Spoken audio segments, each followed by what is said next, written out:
Bora falar agora sobre o futuro de Renier. Na live dessa sexta-feira aqui no canal do Nicola, vocês me perguntaram se o jogador formado na base do Flamengo e vendido em 2020 por 30 milhões de euros ao Real Madrid pode virar reforço de um clube brasileiro. Até porque ele teve mais um empréstimo frustrado, jogou a segunda divisão do futebol espanhol pelo Granada e não conseguiu se destacar.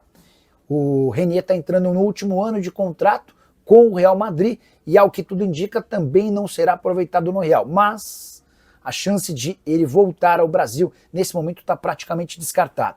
Conversei com um dos empresários do Renier, que é representado por Juliano Bertolucci, e a ideia é permanecer na Espanha. Tudo para que o Renier possa ter êxito num pedido de cidadania espanhola. Ele quer passar a ter passaporte espanhol para que deixe de atuar como jogador comunitário ou extracomunitário. Ele passa a jogar como um jogador local sem ocupar vaga de estrangeiro, o que certamente garantiria enorme mercado ao brasileiro de 23 anos de idade.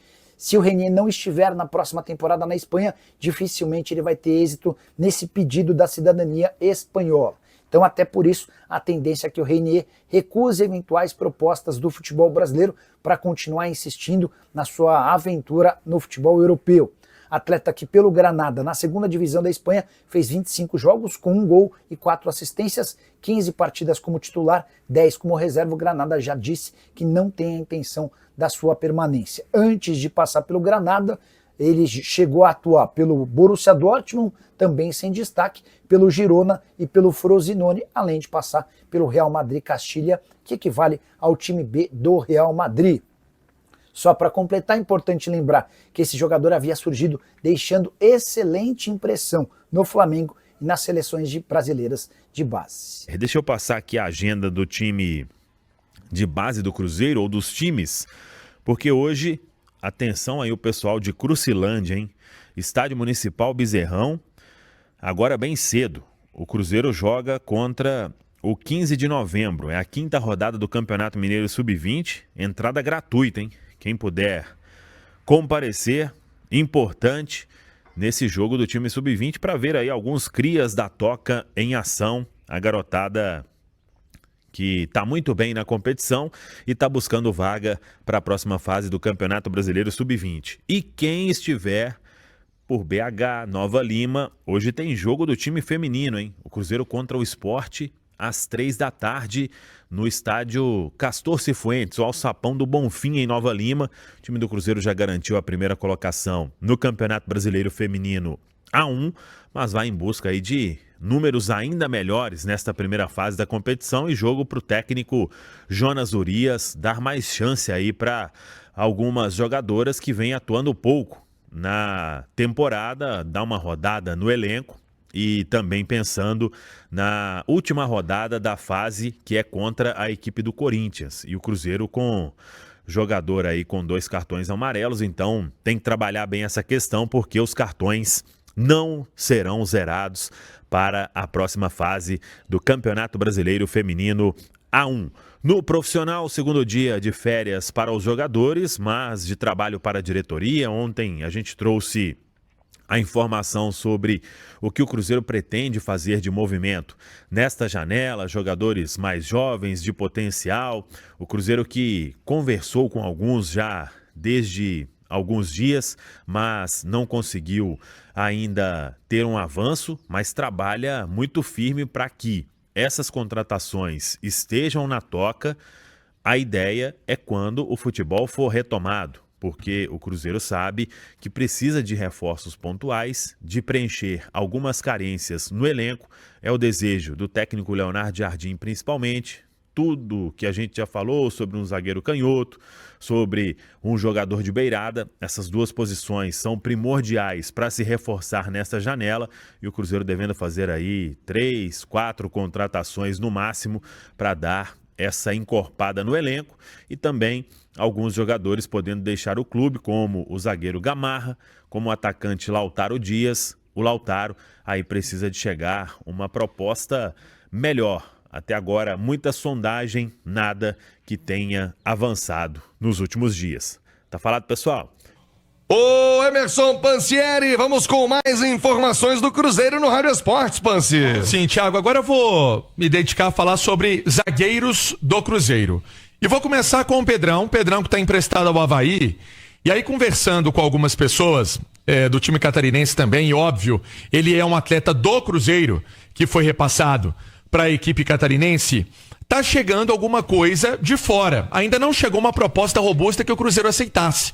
Mas até eu tinha chegado a falar aqui na Itatiaia sobre uma possibilidade do Cruzeiro pedir a volta do Pedrão. Não sei se vai acontecer. Talvez até uma saída do atleta por uma venda pode acontecer. Então vamos aguardar. Algumas coisas estão aparecendo para que o jogador, quem sabe, seja negociado. Então é um ponto importante. É jovem ainda e tem mercado, né? Passou muito tempo na base do time celeste. A primeira oportunidade foi lá com o Paulo Pessolano em 2022 e se tinha alguma chance dele ser implementado, né? Colocado no futebol do Cruzeiro de agora, até para composição de elenco, pode ser que o João Marcelo, com essa volta dele, até ocupe esse espaço. Então o Cruzeiro tem aí uma intenção, talvez, de conseguir negociar esse atleta, muito normal nessa época do ano. E o João Marcelo, você me perguntava do Matheus Henrique, lá para setembro, talvez com toda a parte dele resolvida de recuperação, mas é outro atleta que, utilizando a infraestrutura da Toca da Raposa, vem evoluindo legal. E é um atleta que ainda pode jogar nesta temporada. É um jogador que pode atuar, ser opção do técnico Leonardo Jardim. Nessa temporada nós estamos falando de 2 zagueiros. Por quê? Porque o Cruzeiro quer a contratação, mas de um zagueiro mais jovem. Falei do Valentim Gomes no início do ano. Valentim Gomes é um atleta que chega lá no Vélez, só grana, não tem muita negociação, então deve estar indo embora para outra equipe. O Cruzeiro não vai entrar em leilão por esse jogador. E o Vitor Gabriel, desde quando o Internacional fez a aquisição do jogador em definitivo do Sport, é uma situação que dá uma inflacionada. Também estão pedindo muita grana por esse jogador, mas está na cara. Perfil, se essa semana nós falamos de ataque, que o Cruzeiro quer um jogador parecido com o TT, que é jovem, que ainda tem muita coisa para buscar no futebol, jogador que atua do lado de campo, o Cruzeiro quer um zagueiro jovem para essa composição de elenco. Thiago, agora lembrando, né? Lembrando que, por exemplo, tem na base ainda o Janderson que machucou e faria essa subida para o time principal. Tem o Bruno Alves, né? Bruno Alves que fez gol aí importante no Sub-20 na goleada para cima do Grêmio, 5-1. É um atleta também que está sendo monitorado pelo time principal do Cruzeiro. Falei que o assunto era só zagueiro, Thiagão. Qual é o tamanho da necessidade para se buscar um zagueiro no Cruzeiro, hein, Ale? Eu acho que diante desse retorno do João Marcelo, com o Vidalba jogando muito bem, Fabrício Bruno, então, um xerifão, você tem o Jonathan Jesus, que é um jogador muito promissor, né? Então você tem aí boas opções, né? Eu só traria um zagueiro, para falar o bem da verdade, se fosse para ser um titular absoluto. Se fosse um cara que dispensa comentário, tipo um Fabrício Bruno mesmo. Se não, eu acho que você consegue mais ou menos ir se virando com os que tem, até para você premiar o bom momento desses atletas. Alguém para ser reserva, eu acho que a minha aposta seria para ser ali algum jovem talento, algum jogador vindo da base, porque entendo que o Vidalba faz um grande trabalho. Claro, não vou nem colocar nessa conta o Fabrício Bruno. O João Marcelo vinha jogando muito bem, e o Jonathan Jesus é muito promissor. Então, se for alguém indiscutível para ser titular absoluto, que não é fácil e é caro, eu não traria ninguém. Oi, Edu Panzi, tem uma máxima no futebol que diz o seguinte: zagueiro, time que tem 3, na verdade tem 2. Time que tem 4, tem 3. E que o ideal é ter 5 ou 6. O Cruzeiro hoje tem quantos, Edu, em ponto de bala? E se você tá de acordo com o Ale Oliveira de que ou é pra trazer um xerifão, bam, ou vai utilizando o que tem, quem sabe aproveitando um pouco mais da base do... Cara, zagueiro que o Jardim confia, o Cruzeiro tem 3 hoje, né? Você tem o Fabrício Bruno, o Vidalba e o Jonathan Jesus. Não sinto confiança do Leonardo Jardim nos outros zagueiros do Cruzeiro. Não sinto confiança do Cruzeiro no Gamarra, por exemplo. Tá nítido que se o Cruzeiro puder se desfazer do atleta, não vai fazer nenhum tipo de esforço. Eu acho que o mundo ideal é você ter 5 zagueiros e o quinto ser um da base. um zagueiro promissor, e você ter 4 zagueiros mais experientes em condição de jogo, com a capacidade técnica próxima um dos outros, porque é impossível você ter 4 zagueiros do mesmo nível, até porque você causa até um desconforto pro cara ficar no banco sabendo que tem um nível parecido com quem tá jogando, mas eu acho que o Cruzeiro tem que ir ao mercado sim, pelo menos mais um zagueiro, e para mim a característica tem que ser oposta, Thiago, ou um jovem talentoso que já deu mostras e o Cruzeiro conseguiu um contrato um pouco mais longo, ou um zagueiro experiente que não precise de um contrato tão longo, ou talvez não precise investir tanto dinheiro, que chegue e que seja de confiança. São opostos? São, mas eu acho que é o que precisa para esse momento. O Cruzeiro precisa de mais um zagueiro, na minha opinião, e precisa ao mercado sim para trazer esse cara.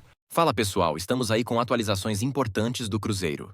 Se inscreva e ative o sininho para receber mais atualizações da Raposa todos os dias. Deixe seu like que é muito importante para o crescimento do canal. Utilize o espaço aqui embaixo para registrar sua opinião. Ficamos por aqui com mais esse giro de notícias. Um abraço e até o próximo vídeo.